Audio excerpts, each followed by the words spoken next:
தென்றலை போல நடப்பவள் என்னை தழுவ காத்து கிடப்பவள் செந்தமிழ் நாட்டு திருமகள் எந்த தாய்க்கு வாய்த்த மருமகள் சிந்தையில் தாவும் பூங்கிழி அவள் சொல்லிடும் வார்த்தை தேன்துளி அஞ்சுகம் போல இருப்பவள் கொட்டும் அருவி போல சிரிப்பவள் மெல்லிய தாமரை காலெடுத்து நடைய பழகும் பூந்தேறு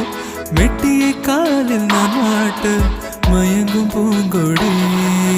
பெண்ணல்ல பெண்ணல்ல ஓதாப்பு சிவந்த கண்ணங்கள் ரோசாப்பு கண்ணல்ல கண்ணல்ல அள்ளிப்பூ சிரிப்பு மல்லிகை பூ சிறு கைவளை கொஞ்சிடும் பொய்யாப்பு அவள் கைவில் ஒவ்வொன்றும் பன்னீர் பூ மைவிழி ஜாடைகள் முள்ளிப்பூ மணக்கும் சந்தனப்பூ